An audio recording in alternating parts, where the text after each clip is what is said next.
So hello guys. Now अपन continue कर रहे हैं यहाँ पे एब्सोल्यूट वंडर वुमन को। ये उसका सेकंड पार्ट होने वाला है जहाँ उसके सेकंड इशू को अपन कवर अप करेंगे and the end of this particular issue is amazing. So let's just get into it. अब अपन ओपन अप होते हैं गेटवे सिटी में, जहाँ हमें देखने को मिलता है कि किस तरीके से न्यूज़ रिपोर्टर्स वगैरह बेसिकली इस पूरी की पूरी टेरिफाइंग सीनरी को कवर अप कर रहे होते हैं कि किस तरीके से ये बड़ा हार्बिंगर और कह सकते हो कि इतने सारे क्रिएचर्स कह सकते हो कि वंडर वुमन का सामना कर रहे होते हैं and she is trying to take them down.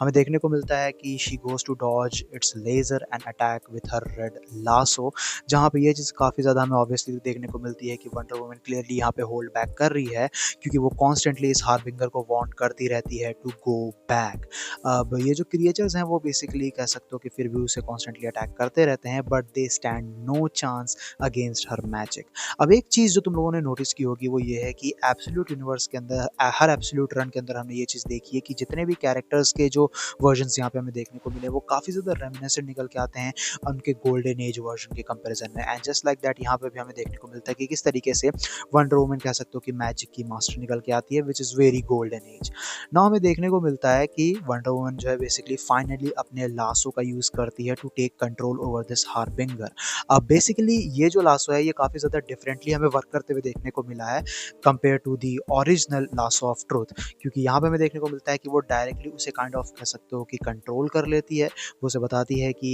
It has to leave the world और वो वापस यहाँ कभी भी नहीं आएगा इन क्रिएचर्स के साथ, और इस मैसेज को वो अपने क्रिएटर को भी सेंड कर दे जिस किसी ने भी उसे यहाँ भेजा है। And that's what they do, the power of lasso was able to do so. जिसके बाद हमें देखने को मिलता है कि इन सारी चीज़ों के बाद जो न्यूज़ रिपोर्टर्स होते हैं वो काफ़ी ज़्यादा कंफ्यूज हो जाते हैं देखते हुए कि ये सारे के सारे मॉन्स्टर्स क्रिएचर्स दोबारा कह सकते हो कि अपने उस रॉक लाइक स्ट्रक्चर में जा रहे हैं, और वो रॉक लाइक स्ट्रक्चर बेसिकली समुद्र में इमर्ज होने लगता है। एंड तब हमें देखने को मिलता है कि डायना के पीछे से कोई उसके पास पहुंचता है and it is none other than Steve Trevor, जिसके बाद वो दोनों एक दूसरे को देखते हैं।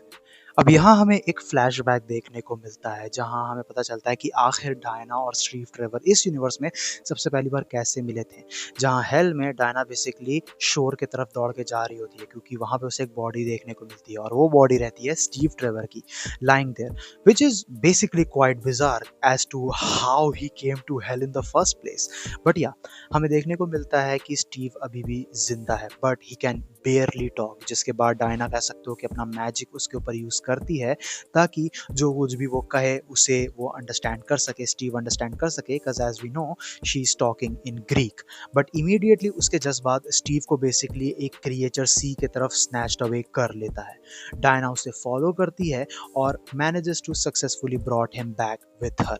जिसके बाद वो उसे सरसी के पास लेके जाती है, अपने होम लेके जाती है, telling her how she found him by the shore. और हाइड्रा जो कह सकते हो कि एक एक्वाटिक मॉन्स्टर निकल के आता है ग्रीक माइथोलॉजी का, वो बेसिकली उसे टेक करने की कोशिश कर रहा था, ले जाने की समुद्र के अंदर कोशिश कर रहा था। सरसी डायना को वार्न करती है कि वो हाइड्रा को अकेले टेक ओवर नहीं कर सकती, वो एक काफ़ी खतरनाक क्रिएचर है, बट डायना इस चीज़ को काफ़ी ऑब्वियसली बताती है कि if needed she can kill it by her own.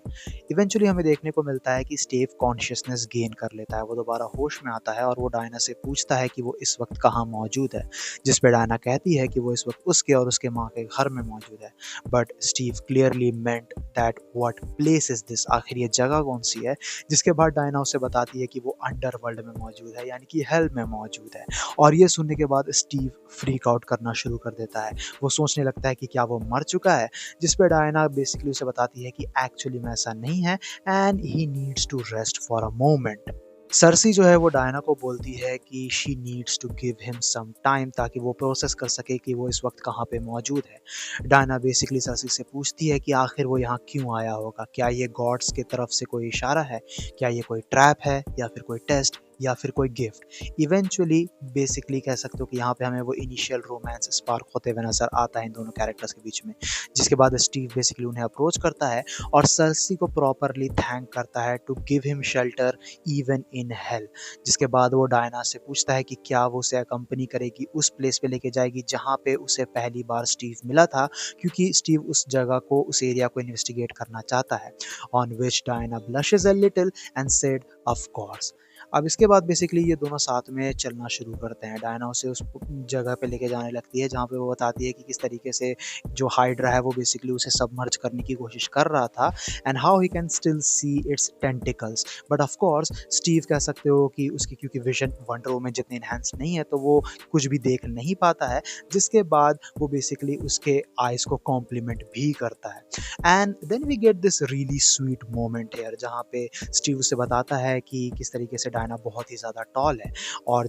जहाँ से वो आया है वहाँ वुमेन यूजुअली इतनी टॉल नहीं होती, जिस पे डायना पूछती है कि क्या ये चीज़ मैटर करती है, जिस पे स्टीव कहता है नहीं ये मैटर नहीं करता। और उसके बाद डायना बेसिकली स्टीव से उसके वर्ल्ड के बारे में पूछने लगती है, लेकिन ऑफ कोर्स स्टीव इस बारे में बात अभी नहीं करना चाहता क्योंकि वो अभी भी इस चीज़ को प्रोसेस कर रहा है कि वो हेल में मौजूद है, स्पेसिफिकली क्योंकि वो बिलीव करता था कि वो एक गुड मैन है। तो इसी वजह से ये चीज़ उसे समझ नहीं आ रही कि आखिर वो हेल में क्या कर रहा है और ये चीज़ उसे कह सकते हो कि परेशान कर देती है। बट डायना टेल्स हिम कि वो बिलीव करती है कि जितनी भी चीज़ें यहाँ पे मौजूद हैं इस हेल में, उसके हिसाब से ये सारी की सारी चीज़ें यहाँ पर्टिकुलरली बिलोंग नहीं करती। Of course referring to her being an Amazon as well, making Steve more comfortable in this whole situation. अब इस फ्लैशबैक के बाद हम वापस प्रेजेंट में आते हैं जहाँ हमें देखने को मिलता है कि डायना और स्टीव एक दूसरे से मिलकर काफ़ी ज़्यादा खुश हैं। स्टीव पूछता भी है उससे कि वो यहाँ क्या कर रही है, जिस पे डायना बताती है सेविंग द डे, जिसके बाद स्टीव कहता है कि उसका कमांडर और बाकी मिलिट्री लोग भी उससे मिलना चाहेंगे, बट वो उसे वार्न करता है कि she might experience something bad with them, जिस पे डायना उसे अश्योर करती है कि उसे इस बारे में काफ़ी अच्छे से पता है कि इतने ब्रूटल कंडीशन में भी कुछ मैन काफ़ी ज़्यादा ग्रेटफुल नहीं निकल के आते हैं for the help they can get with others. और ऑफ कोर्स इसके बाद हमें देखने को मिलता है कि ये जो कमांडर है ये पर्टिकुलरली वंडर वुमन के ऊपर चिल्लाने लगता है as to who she is to order people to evacuate, और किस तरीके से वो बिल्कुल राइट टाइम पे यहाँ पे पहुंची। It all makes it look suspicious, जिस पे वो कहती है कि उसे समझ में आता है कि इसका फ्रस्ट्रेशन का रीज़न क्या है, बट वो उसकी प्रॉब्लम नहीं है। वंडर वुमन की प्रॉब्लम इस वक्त ये है कि मॉन्स्टर्स आ रहे हैं और वो इकलौती यहाँ पे मौजूद है, तो इसी वजह से वो अप्रिशिएट करेगी कि अगर मिलिट्री उसकी मदद करे लोगों को इवैक्यूएट करने में, और इसी वजह से इस तरीके के चाइल्डिश कॉम्प्लेक्स को वो टॉलरेट नहीं करने वाली है। जिसके बाद वो इमीडिएटली हमें कमांड लेते हुए नजर आती है। वो पूछने लगती है कि इवैक्यूएशन कैसा चल रहा है एंड एवरीथिंग, और बाकी जो मिलिट्री के लोग हैं वो कोऑपरेट भी करने लगते हैं because you know she is a good leader. और इसी के बीच वो कह सकते हो कि बताती है कि किस तरीके से जो हार्बिंगर अभी यहाँ से गया है उसके साथ जो है सिचुएशन ख़त्म नहीं हो जाती है। यूजुअली जब कोई हार्बिंगर कहीं आता है किसी वर्ल्ड में तो इसका मतलब है कि कुछ बड़ा और कुछ बुरा होने वाला है, और उसके होने में अब 1 घंटे से भी कम समय बचा होगा। जिसको सुनने के बाद जो कमांडर रहता है वो पैनिक करने लगता है और कह सकते हो कि ऑर्डर्स वगैरह कह सकते हो कि देने लगता है। जिसके बाद वो स्टीव ट्रेवर को भी थ्रेटन करता है that if he will not cooperate then he will have him court martial. Now जैसे ही ये कमांडर स्टीव को ट्रैश टॉक करने लगता है, डायना कह सकते हो कि गुस्से में आ जाती है और वो उसे बताती है कि किस तरीके से उन दोनों को पता है कि यहाँ पे डायना की ज़रूरत है, लेकिन उस कमांडर की यहाँ पे किसी को भी ज़रूरत नहीं है। सो इसी वजह से वो अप्रिशिएट करेगी कि अब से अगर वो अपने बातों को लेके ज़्यादा केयरफुल रहे, अपने वर्ड्स को लेके ज़्यादा केयरफुल रहे and instead focus on saving lives with other. जिसके बाद वो वहाँ से बाहर निकल जाती है अपने हॉर्स को फीड करने के लिए। एक मिलिट्री का बंदा पूछता भी है कि आखिर वो हॉर्स खाता क्यों होगा, क्योंकि you know it's all skeleton, जिसपे वो कहती है मैजिक। अब हमें बेसिकली इसके बाद एक काफ़ी फन एक्सचेंज देखने को मिलता है बिटवीन स्टीव एंड डायना, जहाँ स्टीव क्वेश्चन कर रहा होता है कि किस तरीके से इस पेगासस का नाम पेगासस क्यों है, और even though he is all bone ये फिर भी अलाइव क्यों है। It's fun. बट उसके बाद वो अपोलोजाइज भी करता है अपने कमांडर के रफ बिहेवियर के लिए, जिस पे डायना उसे अश्योर करती है कि उसे ऑलरेडी पता था कि सिचुएशन ऐसी होगी, सो इस बारे में कोई भी दिक्कत नहीं है। बट तभी ऑल ऑफ अ सडन जो पेगासस है वो बेसिकली रोग एक्ट करने लगता है। डायना को बेसिकली एक साउंड सुनाई देती है, तो वो तुरंत ही स्टीव को और बाकियों को उसके ईयर्स कवर करने के लिए कहती है, और हमें काफ़ी तेज़ साउंड वेव सुनने को मिलती है। जिस पे स्टीव पूछता है डायना से कि आखिर ये आवाज़ किसकी थी, जिस पे डायना कहती है कि ये आवाज़ इंपॉर्टेंट नहीं है, ये आवाज़ प्रॉब्लम नहीं है, बट इस आवाज़ के बाद जो चीज़ आने वाली है वो बड़ी प्रॉब्लम है। As she sees something approaching them, जिसको देख के वो बेसिकली अपने मदर को प्रे करने लगती है, गॉड्स को प्रे करने लगती है। हमें देखने को मिलता है कि सी से इमर्ज होता है एक काफी ह्यूमंगस क्रिएचर। स्टीव उसे देख के डायना से पूछता है कि आखिर ये चीज क्या भला है, जिस पे डायना कहती है ये डेथ की पर्सोनिफिकेशन है। इसे देखने के बाद डायना तुरंत ही उस कमांडर को कहती है कि अब यहाँ पे जो है इंटायर सिटी को इवैक्यूएट करने की जरूरत है, because she was not expecting this, she was not expecting tetracide, जो बेसिकली यहाँ पे डेथ का ही हमें एक पर्सोनिफिकेशन अवतार देखने को मिला है। And that right there is the end of the second part of Wonder Woman. So yeah, I'll see you guys in the next one.